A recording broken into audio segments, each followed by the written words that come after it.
जय हिंद सभी को। तो आइए शुरू करते हैं। हम लोग पहले इससे पहले कंप्लीट कर चुका था, तो आज आगे इसको कंटिन्यू करते हैं। आगे अगला क्वेश्चन है कि राष्ट्रीय ग्रामीण आजीविका मिशन भारत सरकार के ग्रामीण विकास मंत्रालय के द्वारा किस वर्ष शुरू किया गया था? तो ये शुरू किया गया था 2011 में। अगला क्वेश्चन है, खुवांग मिजोरम का किस प्रकार का स्थानीय वाद्य यंत्र है? जो खुवांग जो मिजोरम में एक जो वहाँ के लोग रहते हैं, तो उन लोग का क्या वाद्य यंत्र है, मतलब उन लोग कौन सा यंत्र को बजाते हैं? तो उनका है ड्रम। फिर है अगला क्वेश्चन कि हिमालय पर्वत तंत्र को भूगर्भिक दृष्टि से किस रूप में वर्गीकृत किया गया है? तो उसको वर्गीकृत किया गया, बलित पर्वत है। हिमालय पर्वत किस रूप में है? तो बलित पर्वत। फिर है किस उत्तक को कास्ट या ऊड भी कहते हैं? ठीक है, तो ये हो जाएगा जाइलम उत्तक। फिर अगला है, लोहे पर जंग लगते समय एनोड के रूप में कौन कार्य करता है? एक कैथोड होता है, एक एनोड होता है। तो एनोड चूंकि जनरली उस पर पॉजिटिव चार्ज होता है और कैथोड पर निगेटिव चार्ज। तो वही है कि लोहे पर जब जंग लगता है तो उसमें एनोड के रूप में कौन सा कार्य करता है? तो उस पर काम करता है अशुद्ध लोहा। ठीक है। फिर विषाणु जनित रोग, मतलब वायरस से जो रोग होता है, उससे कौन कौन से रोग होते हैं? तो पोलियो, डेंगू और चेचक। और भी है, लेकिन चूंकि सेट में यही था तो ये। ठीक है। अगला, एक संकर क्रॉस मतलब मोनो हाइब्रिड क्रॉस का फेनोटाइपिक अनुपात F2 जनरेशन में जो होता है, F2 पीढ़ी में क्या होता है? तो होता है 3:1 रेशियो में। फिर आगे कि ऋण या साथ से तात्पर्य किनके बीच समझौते से है? तो ये हो गया ऋणदाता और ग्रहणी के बीच का संबंध। ठीक है, ऋण या साथ किनके बीच का संबंध है? तो ऋणदाता और ग्रहणी के बीच का संबंध है ये। चलिए आगे करते हैं।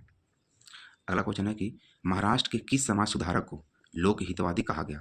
तो गोपाल हरि देशमुख। ये शायद सबको पता ही होगा, लेकिन आपको ज़्यादा इंपॉर्टेंट लगा चूंकि ये प्रीवियस ईयर क्वेश्चन भी है। ये टीचर वाले TRE 3 में भी और बिहार SSC सीजीएल के प्रीवियस ईयर में भी ये क्वेश्चन आ चुका है।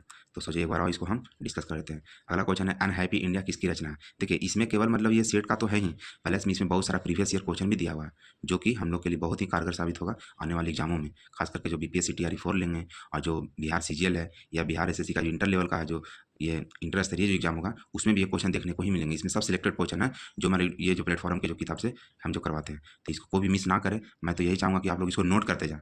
नोट करने से क्या होगा ना कि याद जल्दी जल्दी ज़्यादा समय तक रहेगा, और यही मायने भी रखता है कि एग्जाम में आपको कितना याद है जो। ठीक है, किताब तो बहुत सारा है, बहुत सारा ज्ञान का भंडार पड़ा है, पर सिलेक्टेड पढ़ना हमको। ठीक है, तो अगला करते हैं। तो अनहैप्पी इंडिया किसकी रचना है? तो लाला लाजपत राय।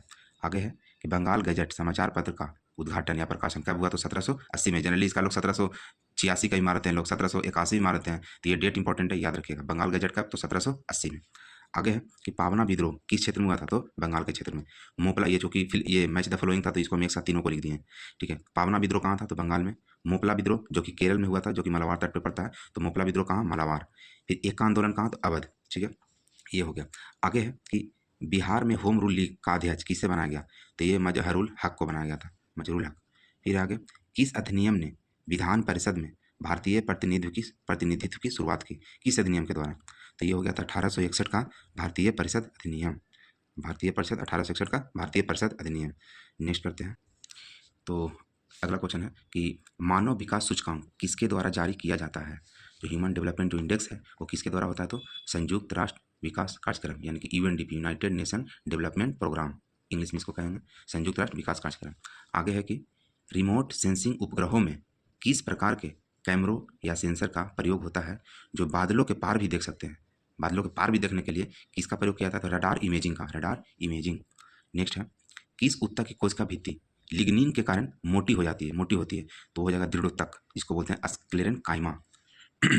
आगे है कि जैसे झूम कृषि और राज, मतलब कि कुछ जो स्थानीय कृषि का नाम है जिसको झूम कृषि कहते हैं, शिफ्टिंग एग्रीकल्चर, तो वो जो है वो किस राज्य का क्या क्या नाम है जो? ठीक है, ये BPSC TRE 4 का और बिहार CGL का ये बहुत ही फेवरेट टॉपिक है। इससे एक क्वेश्चन रहना ही रहना है। आप कोई भी सेट प्रीवियस ईयर का उठा कर देख लीजिए या टीचर वाले का उठा कर देख लीजिए, आपको उसमें ये क्वेश्चन इससे देखने को मिलेगा।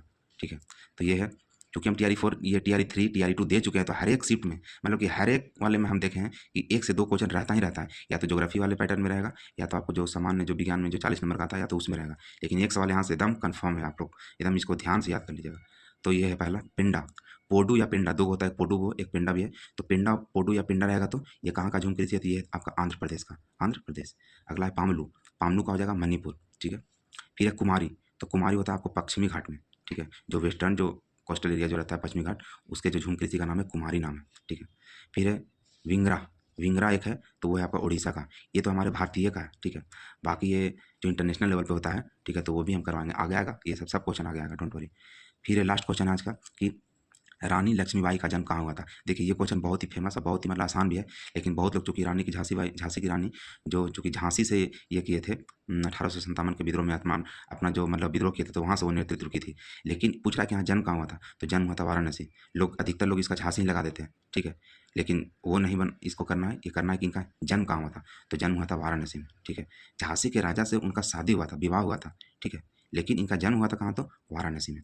तो आज का ये लास्ट क्वेश्चन था, आज यहीं पे इसको समाप्त करते हैं। आप लोग प्लीज़ बताया कीजिए कि कैसा है, ठीक है या नहीं है। अभी तक लगभग हम लोग ये 70-80 सवाल कर ही चुके होंगे, तो धीरे-धीरे ऐसे संग्रह होते जाएगा, ठीक है? इंपॉर्टेंट क्वेश्चन का सिलेक्शन है ये, इसको मिस ना करें प्लीज़, ठीक है? आने वाले एग्जामों के लिए रामबाण साबित होने वाला है, ठीक है? सेट में तो लोग 1 से 1 150 तक क्वेश्चन का पूरा सॉल्यूशन करवाते हैं, लेकिन हम वही क्वेश्चन का सॉल्यूशन करवा रहे हैं जो बहुत इंपॉर्टेंट हो, एकदम सटीक हो, टू द पॉइंट हो, कोई आलतू-फालतू की बात नहीं, ठीक है? तो आज यहाँ पे रोकते हैं। अगर अच्छा लगा मेरा प्रयास तो लाइक को कर दो कीजिएगा। बाकी मिलते हैं नेक्स्ट वीडियो में। जय हिंद।